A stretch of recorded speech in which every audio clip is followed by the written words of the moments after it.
Welcome back to When Harry Met Board Games, where we feed our people with relatable content, and our victory condition is your satisfaction. I'm Harry. And I'm Lily. And before we go any further, please don't forget to subscribe to our channel and click on that bell notification. That way, when we are doing our thing, YouTube lets you know. Today, we're going to have a top 10 list with Lily.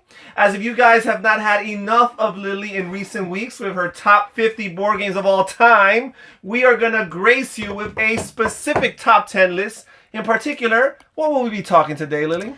Filler games. All right, Lily's top 10 filler games. So without any further ado, let's get straight to the list. Filler games for those 30-minute intervals that you may be bored and may find yourself wanting to do something else. So some of these games did not make it to my top 50. That's okay. That's okay. They are Lily's top filler games. So my number 10 top filler game would be Port Royal, a nice push your luck game that Harry has recently introduced me to. Everybody has already played this game except for me, so I came in a little bit late. You're trying to decide whether you will cover or uncover the top card of the deck, and you cannot have more than 2 colors of the ships. Otherwise, you will lose your turn, and that's it. Yeah, you can't have a duplicate of the same ship. A duplicate of the same ship. Because you want to have multiple colors, because the more color ships you have, the more of those ships you could select and gain their money. So you're trying to also get money, which the money is like the opposite side of the same type of card. It's face down. Yeah. Face down. And you're also trying to, with that money, like, kind of like build different other cards, like these other cards that go for victory points. Mm-hmm. So there are, the cards are like 3 different things that you could do with the same set. It's like a multi-use card. Yeah. Pretty cool. It packs a lot of punch, right? Absolutely. I think it combines push your luck with some strategy, because sometimes these push your luck games are just that. They're just luck based. While there is a lot of luck in this game, there definitely is some tactics and strategy to it as well. So Port Royal, my number 10. Good choice. Good way to start. All right. My number 9, an all-time favorite that a lot of you may or may not have heard about. Arboretum. Arboretum, apparently a park where lots of different trees reside. Mm-hmm. So, this is a nice little game where you have a lot of different trees represented by sets of cards from 1 to, 8? Something like that, right? 1 to 8. You are trying to create a path, setting it out in front of you. So you're like trying to do like 1 through 8. Of either the same color, trying to like keep the same color, but also you could use 1 from one color, 2 from the other color, and create different paths. And you could even skip the numbers in between. Skip the numbers in between, but you can never like make those number up. Like you can never put like a 5, before you put the 4. You can put the 4 later on. Yes. You have to kind of put them in order. In ascending order, yeah. Numerical order. So it's a game where also you're discarding the cards that you're not needing, and the opponent or the other player is like trying to pick whatever you discarded. You might help them without knowing. Pretty cool game. We haven't played it in a while. Harry's not really a fan. But that's okay, because it is Lily's top 10 filler games. It is, you're right. You got me there. I really like the font. I like the pretty colors. And I like that it's about trees. So it doesn't, it can't be that bad. Right? Just for those things. Like, I don't mind spending half an hour with Arboretum. I don't mind spending half an hour with Port Royal either. You can't all be about pirates, people. Number 9, Arboretum. Decent game. All right, what's number 8?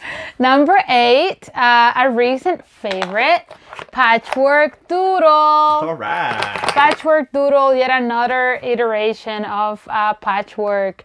This one, it could use some upgrades on the pen.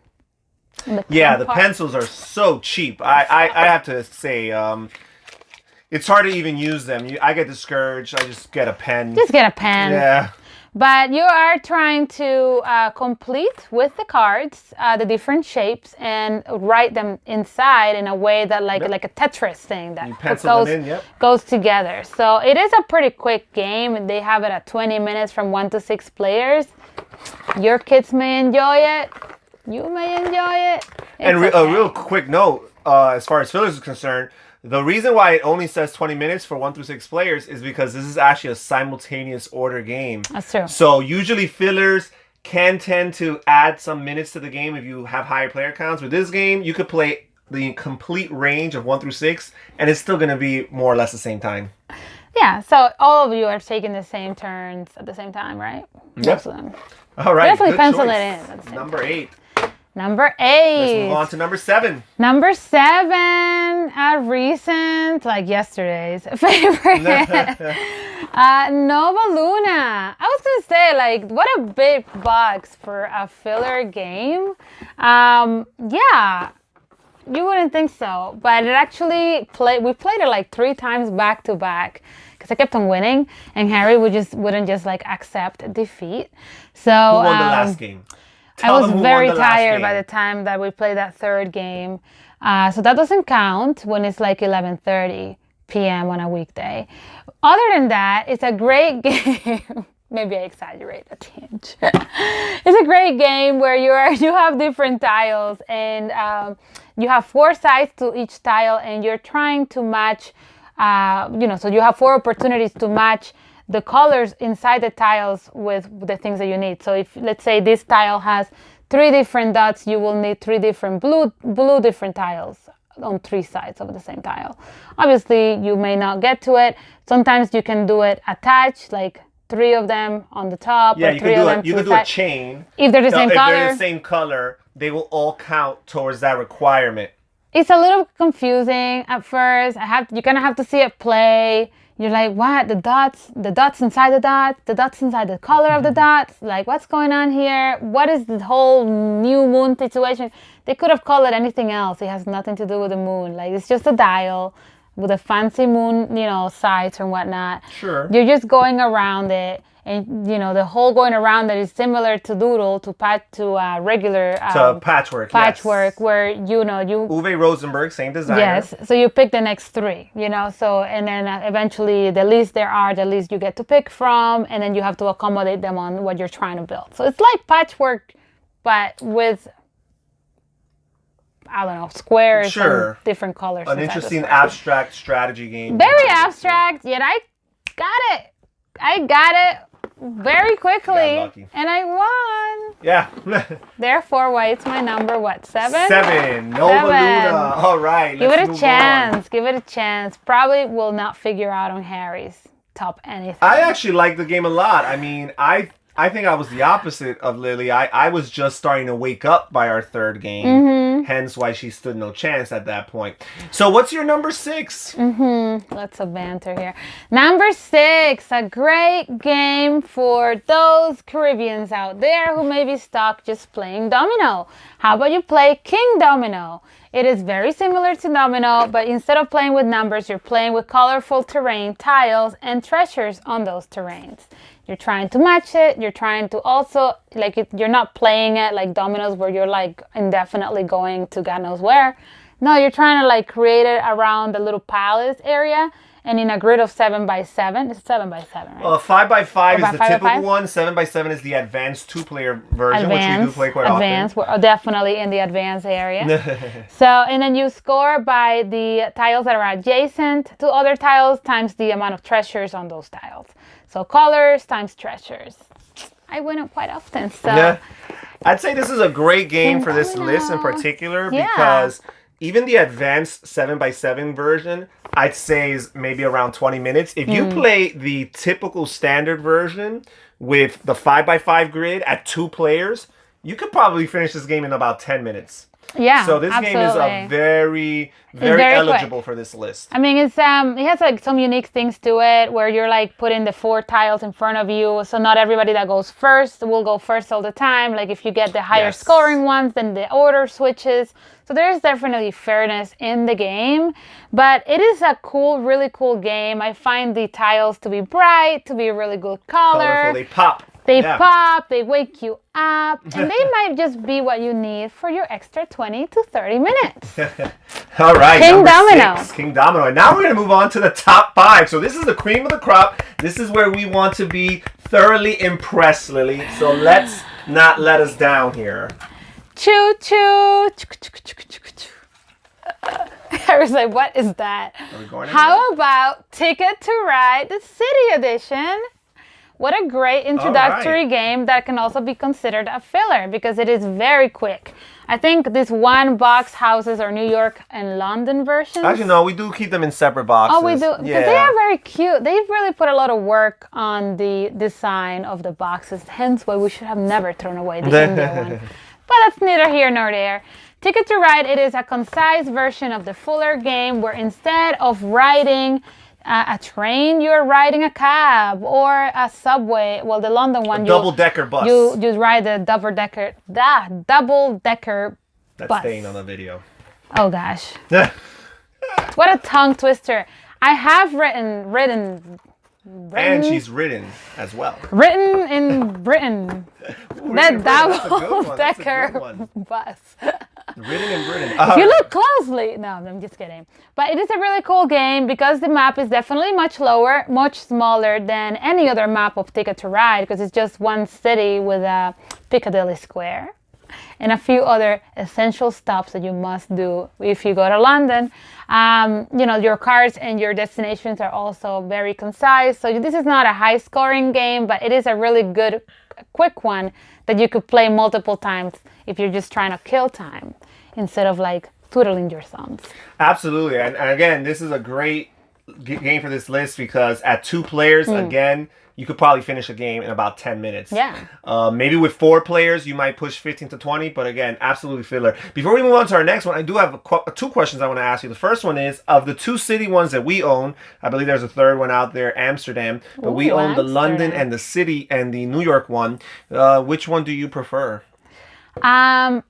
Well, the New York one is like a north and south version, you know, like you go to like, it's north and south, so like so you really have to like concentrate on one area. I like the London one better because I feel like it's more like Ticket to Ride, where you kind of get to go from anywhere to anywhere, and it feels like you can reach instead of having other people like, New York is very congested. That's a really good point. There's a lot of traffic, and it's definitely represented in their game. Yeah, I know that's a really good point. I never really thought about that. I agree. I also like the bonus scoring for the districts in this one that the New York one does not have. The second question I had for you is, would you say that you like the cities, the smaller filler versions of these? Would you say that you like them better than the bigger Ticket to Ride maps? No. Because I like the bigger maps, like there's way more variety with the maps and everything. I mean, each different game map has like a little bit different variation of what each card will do. Some of them have like a colorful card. Some of them have like random places in the middle of the jungle that count as cities, but are not. And some of them don't even tell you the name of where you're going because you're like, what country am I in, you know? So that's where Alexa comes in handy. She tells us where we're at all times. So Alexa, where the heck is this place, you know? So I do like to know exactly where I'm at. And I will be more likely to play the little version. But I do like the bigger version in essence. Okay. If I'm more likely to play. But when do we ever? I mean, we have like so many new games to play that it's like, when was the last time we played Ticket to Ride? We played Ticket to Ride in January. That's not too long ago. It's a while ago. Yeah. Okay. It's like about to be April. Yeah, definitely a while ago. All right. So. Well, that's your number 5, Ticket to Ride, the cities. Let's move on to your number 4. My number 4. Okay. So my number 4, it's a very good game for those of you who like to know the value of money and who like to start into real estate. It's called For Sale. So For Sale, what is it? Auction bidding, right? Auction bidding game where you could find yourself living in a mansion or find yourself living in a cardboard box. I mean, how many games are there like that? You play them in 3, what do you call it? Rounds? 3, is it 2 or 3 rounds? 2 phases more than rounds. One is the bidding phase. And then the other is like the contract phase where you're trying to sell your properties. But you have to set yourself up for that second phase. So you have to know what to discard and what to invest on, knowing that on the second phase, if you invested into too many higher cards, obviously no one else did, so you're going to end up having lost your money. So buy low and sell high, people. That's what this game is all about. Very easy to learn, very easy to master. It says here age 8. I'm pretty sure my 5-year-old could play. Our 5-year-old. Beg to differ, but I will say we will introduce it in about a year. I will say that it's easy to teach. Yeah, because the two phases and it's funny, play differently. So because the two phases play differently, the way I teach it is I usually just teach a person or the players phase 1. We play it out, and then I wait till afterward to explain phase 2, because if you explain phase 2 earlier, then they'll put too much thinking into phase 1 and they don't even understand the game yet, right? But if you don't understand it, then you don't know what you're doing for phase 2, because like phase 2 depends on what you did on phase 1. Sure. I give them that general principle, like, hey, try your best to buy low, sell high. Yeah. But because it's a filler game, everybody always wants more, and we end up playing it like 3 times in a row. Just saying, it's a really cool game, hence why it's my number 4. All right. What's your number 3? My number 3, point salad. I'm hungry. I am very hungry right now. Being the vegetarian that I am, definitely would like to promote anything vegetable related. So in other words, you're giving a shout out to the veggies. Shout out to your carrots and to your onions and to all the tomatoes out there that are listening to this. Just wanted to Lily loves you all. And we'll eat you in a little bit. So, point salad. Point salad is also a game where each card serves as a goal card. What is it called? Purpose card. And yeah, also like a point card. A point card, like a way to score. A way to score. And also as a vegetable, or as a vegetable. So there are like 6 different type of vegetables and a million way of scoring, which is a play on the name point salad, which I guess means a lot of different ways of scoring. Some of the vegetables, if you have too many of them or if you have specific combinations, will score you negatively. You will get stuck with negative points at the end because you go through the whole deck by the end of your game. But I always have such a great experience with it. I just like to look at vegetables. I mean, look how yummy they look. They're like look so cartoonish. I really enjoy it. Harry here won't indulge me very often, but... Oh, man. This is one of the games on your list that I'm a big fan of, actually. I mean, again, I can't indulge you in any game quite often because, there's not enough time in the week, in the day. Apparently not. But, like, when there is 20 minutes, this is where I would like to do. Point salad. You said that. Number 3. All right. What's your number 2? Another game that is one of my top games, I wish Harry here would like Japanese food for Sushi Go Party. So we became fans. This is like a game that you could buy like literally at your Target or your local Barnes and Nobles. Sushi Go, we ended up liking Sushi Go Party more than Sushi Go because it gives you like a lot more options, more plates to choose from, and you could kind of design your meal before you go and play your game. So there is a little bit of thinking ahead of time. So because of that, I like the party version more than the regular Sushi Go, but I will gladly play any iteration of Sushi Go at any given point of time. Anybody who wants to play Sushi Go? Yeah, and the thing about Sushi Go is... It's not a 2-player game. The thing about Sushi Go is it's a great game for this particular list.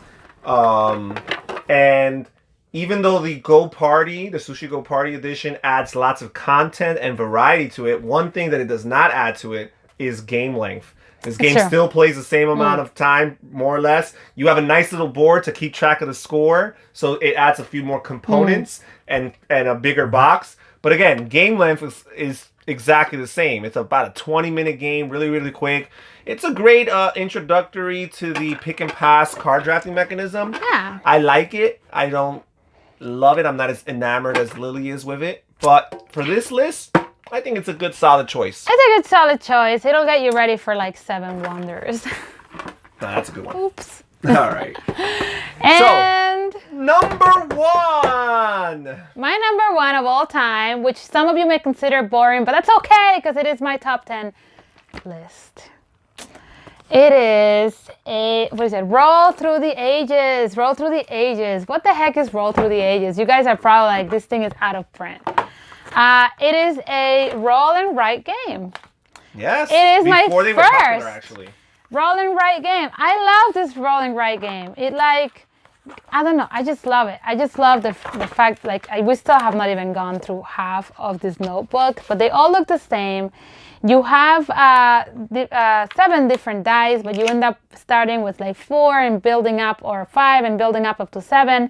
You have to earn them. You have to unlock different, whatchamacallit, developments. Yeah, developments. And monuments. Depending on, it is not just like numbers, like the dice have people, what is it, people? Food, people. Yeah, workers, coins. Food, resources, coins. Which you then kind of either jot down the workers on the monuments that you're building, or the coins on the other, developments that you're trying to build. Or up here, so you could have more dice available. And then the other resources, you kind of like make the symbol, or how do you call it, put it in this little wooden box, and then the more you have, the more like it'll be represented by going to like the left. I don't know why I like it. I just do. It just looks so like ancient. I find that the components, while they do seem like subpar at first glance, they actually correspond very well with the theme, because it's through the ages, right? And this in particular is the Bronze Age, so it's taking us very far back. Oh, do we have into more? Antiquity. No, but there was like another edition called the Iron Age. But even so, the point is, this is far back into Antiquity. Long time ago. So it kind of looks like the type of board game that these people back then would have been playing with. Like rustic. Yeah, as a matter of fact, this would actually be too fancy for those folks. But yeah, very abstracted as far as the pen and pad is concerned. Look at this thing. You're just crossing off boxes and circling numbers. So it's not necessarily a beauty, but it's a fun experience. I enjoy it. And I think, again, for this list of a game that plays pretty quickly, very appropriate. And it's traveled with us. It's gone with us everywhere. So I have a run attached to it. I rank it number 1. Is it really better or faster than any of the other ones that we just did? Probably not, but I would play it over anything. All right. Well, that was Lily's number 1. On my spare 20 minutes. And Lily's top 10 filler games of all time. Thank you so much for joining us here When Harry Met Board Games. Consider clicking on one of the videos that you see on the screen right now. Also, check in the description down below for a link to our Patreon account and see how you can support this channel. That's right. And become more involved with the behind-the-scenes process. Research and find a tier that works for you. This is Harry. And Lily. Saying take care, everybody. Stay safe, stay healthy, and have fun gaming. Bye-bye. Bye-bye.